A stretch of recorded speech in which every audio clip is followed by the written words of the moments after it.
کئی دن ہو گئے مستقل میسیج آ رہے ہیں کہ جی واٹس ایپ نے سیکیورٹی کے کچھ معاملات بنائے ہیں، یہ ہم واٹس ایپ استعمال نہیں کریں گے، یہ کریں گے، وہ کریں گے، فلاں کریں گے۔ اس پوائنٹ کو کئی انداز سے سمجھنے کی ضرورت ہے۔ ایک بات تو یہ ہے کہ قیامت کے دن بھی تو یومئذ تحدث اخبارہا، یہ زمین جب ساری سیکیورٹی کھول دے گی، یہ کرامن کاتبین ہمارے ہاتھ پاؤں یہ ساری راز کی باتیں کھول دیں گے، کن کے سامنے؟ حضور پاک صلی اللہ علیہ وسلم کے سامنے، تمام انبیاء کے سامنے، تمام صحابہ اور تمام امتوں کے سامنے۔ کبھی ہم نے اس کا بھی فکر کیا کہ جو ہمارے نامہ اعمال میں لکھا جا رہا ہے یہ بالکل قیامت کے دن لوگوں کے سامنے کھول دیا گیا، ہمارا کیا بنے گا؟ ایک بات۔ دوسری بات یہ ہے کہ واٹس ایپ کی سیکیورٹی جو ان کی پالیسی ہے وہ کچھ بھی ہو، ہمیں علم ہو یا نہ ہو، جو بھی ہو، اور خالی واٹس ایپ ہی نہیں، سوشل میڈیا کا کوئی بھی پلیٹ فارم ہو، جب ہم انٹرنیٹ یوز کر رہے ہیں موبائل پر ہو یا لیپ ٹاپ پر، تو ہماری ہر چیز ہر ایک کو پتہ ہے۔ جو سرور ہے، جو پیچھے لوگ ہیں، ان کو سب پتہ ہے۔ یہ بیوقوفی کی بات ہے کہ جی واٹس ایپ پہ تو پتہ چل جائے گی، کسی اور پہ نہیں پتہ چلے گی، یہ بیوقوفی کی بات ہے۔ ہاں، ایک آدمی انٹرنیٹ ہی استعمال نہیں کرتا تو وہ ایک الگ معاملہ ہے۔ جو آدمی انٹرنیٹ کی کوئی بھی ڈیوائس استعمال کر رہا ہے تو اب اس کی تو چیزیں ساری کی ساری پہنچ گئیں، وہ نہیں چھپ سکتا۔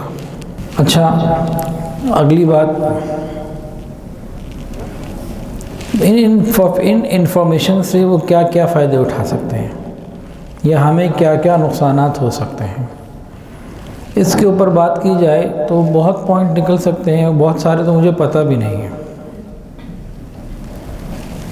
اس سے ایک تو وہ کاروباری فائدہ لیتے ہیں پیسہ کمانے کا، وہ یہ کہ مثال کے طور پر میں انٹرنیٹ کے اوپر پیزا خریدتا ہوں، میں انٹرنیٹ کے اوپر چاکلیٹ نہیں خریدتا، تو ان کے پاس ڈیٹا آ گیا کہ بھی ایشیا میں، پاکستان میں، پنجاب میں، لاہور میں، ٹاؤن شپ میں ایک صاحب ہیں، یہ پیزا تو منگواتے ہیں، چاکلیٹ نہیں منگواتے ہیں، تو یہ ان کو ڈیٹا مل گیا۔ اب کسی کو بھی اس اسپیسیفک ایریا میں پیزا کی مارکیٹنگ کرنی ہوگی تو اس کو چاہیے میرا نمبر، میرا کانٹیکٹ، وہ خریدے گا اور یہ لوگ بیچیں گے۔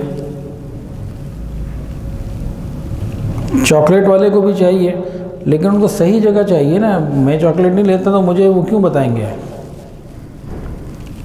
تو ایک تو ان مقاصد کے لیے استعمال ہوتا ہے ہمارا ڈیٹا۔ اس کے علاوہ شیطانی سوچ بھی ہوتی ہے۔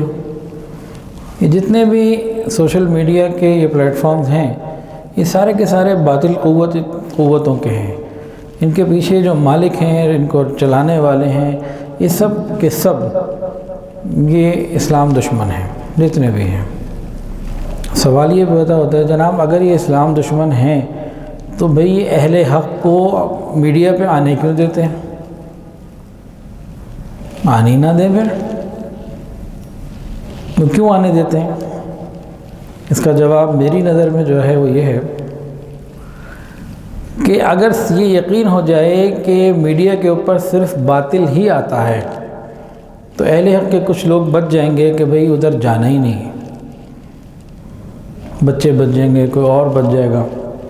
جب انہیں پتہ ہوگا نا کہ جی اچھے لوگ بھی آتے ہیں، صحیح بات بھی ہوتی ہے، تو وہ 5-10% یا 2% صحیح بات کی وجہ میں 98%، 95% یا اکثر میجورٹی غلط باتیں ہم صحیح لوگوں کو بھی پہنچا دیں گے۔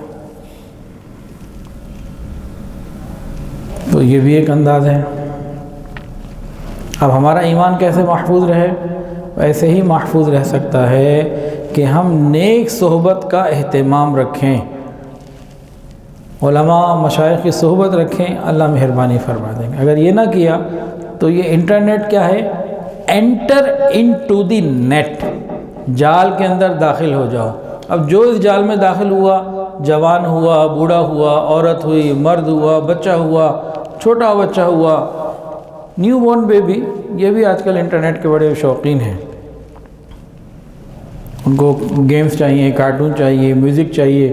ماؤں نے بھی سلانے کے لیے ایسے میوزک لگا دیے ہوتے ہیں کہ سو جائے، اور بھی بہت سارے معاملات۔ تو ایک جال ہے جس کے اندر داخل ہو جاتے ہیں، اور اس جال سے نکلنے کا راستہ بھی کوئی نہیں ملتا۔ حیا ختم ہو جاتی ہے، ایمان ختم ہو جاتا ہے، بہت کچھ ہوتا ہے۔ تو اگر ہم نے اہل اللہ کی اور علماء کی صحبت اختیار نہ کی تو اس جال سے نکل کر ایمان کی حفاظت کے ساتھ دنیا سے چلے جانا بڑا مشکل۔ ایک اور معاملہ بھی ہے، آج کل آرٹیفیشل انٹیلیجنس بھی بہت کام کر رہی ہے۔ مجھے اس کی زیادہ تفصیلات نہیں پتہ، کچھ دوست ایک جگہ بیٹھے ہوئے ذکر کر رہے تھے، انٹرنیٹ پر اس کی تفصیلات مل جاتی ہیں۔ اب میں مثال دے رہا ہوں، یوٹیوب پہ مولانا مکی صاحب کا بیان سننا شروع کریں تو سارے مکی صاحب کے لائن سے آ رہے ہوتے ہیں۔ یہ آپ نے ایک نکالا نا تو ان کو پتہ لگ گیا اس کو کیا چاہیے، آپ کو کیا چاہیے۔ جو آپ دیکھیں گے، کرکٹ دیکھیں گے وہ کرکٹ کے حساب سے دے دے گا، جو دیکھیں گے اس حساب سے آپ کو خود بخود سلیکشن دے گا۔ آپ خوش ہوتے ہیں، آپ کا وقت بچ رہا ہے، اور بچ بھی رہا ہوتا ہے، لیکن وہاں سے وہ دیکھا جا رہا ہوتا ہے کہ کون لوگ کیا سن رہے ہیں، کن کو پسند کر رہے ہیں، اہل حق کی بات کون سنتا ہے اور باطل کی بات کون سنتا ہے، پھر کس کو کس طریقے سے جا کے ڈی ٹریک کرنا ہے۔ بیٹھا تو یہ ہے کہ مولانا طارق جمیل صاحب کا بیان سنیں، پیر ذوالفقار احمد نقشبندی دامت برکاتہ العالیہ کا بیان سنیں۔ بیٹھا تو اس لیے تھا کہ اہل حق کے بیان سنوں، لیکن ان کو پتہ ہے کہ کس بندے کو کس طریقے سے ڈی ٹریک کرنا ہے، اس پہ کام ہوتا ہے، ان کو ڈیٹا آتا ہے کہ بھئی کون کون بندہ کس کے ذہنیت کا ہے، اب اس کو کیسے اپنی طرف لے کے آنا ہے، کیسے ہٹانا ہے حق سے۔ اس طرح کی بہت ساری باتیں ہیں۔ یہ تو چند باتیں میں نے آپ کو بتا دی، اس سے بہت آگے کی سوچ ہے ان لوگوں کی ہمیں خراب کرنے کی، اور ہمیں پرواہ کوئی نہیں ہے۔ ہمارا بچہ ابھی پیدا نہیں ہوتا، ماں کے پیٹ میں ہوتا ہے، اس وقت سے اس کے دماغ پہ ان کا کنٹرول شروع ہو چکا ہوتا ہے، ماں کے ذریعے سے، ماحول کے ذریعے سے۔ تو یہ کہنا کہ جی یہ والی ایپ محفوظ ہے اور یہ والی ایپ محفوظ نہیں، یہ تو فضول باتیں ہیں۔ اچھا ایک بات اور بھی ہے، اس کا کنٹرول چونکہ یہود و نصارہ کے پاس ہے، ان سارے انٹرنیٹ کے جتنے بھی یہ پلیٹ فارمز ہیں، تو وہ اہل حق کی بات کو زیادہ پھیلنے بھی نہیں دیتے اور باطل کی بات کو خوب پھیلاتے ہیں، کنٹرول جو ان کے پاس ہے۔ کئی ایسے دوستوں نے بتایا کہ جی ان کے پیج چل رہے تھے فلاں پہ بند کر دیے، یا ان کو ایکسیس ہی نہیں دیتے۔ بندے ہیں ادھر، فالوورز نظر آ رہے ہیں، اتنے ہزار ہیں، اتنے لاکھ ہیں، فلاں ہیں، لیکن آگے ریچ ہی نہیں مل رہی، اور باطل کو جناب فل ریچ مل رہی ہے۔ اس لیے اس کو یہ سمجھنا کہ یہ کوئی ہمارے لیے خیر کا ذریعہ بنے گا، یہ بیوقوفی کی بات ہے۔ اب پھر اس میں ایک پوائنٹ نکلتا ہے، جب معلوم ہے کہ فتنہ ہے اور خیر کا ذریعہ بننے کی امید نہیں ہے، پھر بھئی ہم آئی کیوں انٹرنیٹ پہ، کیا ضرورت تھی؟ اپنی بات کی خود ہی نفی۔ اصل میں ہر چیز آپس میں انٹر لنک ہے، اور اس کے اتنے سوچنے کے انداز اور زاویے ہیں کہ بہت ہی وسعت نظر کی ضرورت ہے، بہت ہی زیادہ وسعت نظر کی ضرورت ہے۔ تو ہم آئیں یا نہ آئیں، دونوں صورتوں میں زیادہ فائدہ انہیں کا ہے۔ اہل حق اس پر آئیں تو وہ اس کو اور انداز سے ڈیل کریں گے، اور نہ آئیں تو اور انداز سے ڈیل کریں گے۔ اب جو آ رہے ہیں وہ کیوں آ رہے ہیں کہ امت کا بہت بڑا طبقہ وہ علماء کو، مدارس کو، تبلیغی مراکز کو، خانقاہوں کو، نیک صحبتوں کو چھوڑ چھاڑ کر بس انٹرنیٹ کی دنیا میں گم ہے، انٹر انٹو دی نیٹ ہے۔ اب اس بندے کو جو جال میں انٹر ہو چکا، کم سے کم اتنا ہی بتا دیا جائے کہ بھئی تم جال میں ہو، تم کسی شکاری کے جال میں ہو، تم آزاد نہیں ہو، تمہاری سوچیں بھی آزاد نہیں ہیں. تم سمجھ رہے ہو کہ تم اپنے گھر، ماں باپ، خاندان، ماحول، معاشرے اور اپنے مذہب سے آزاد ہو.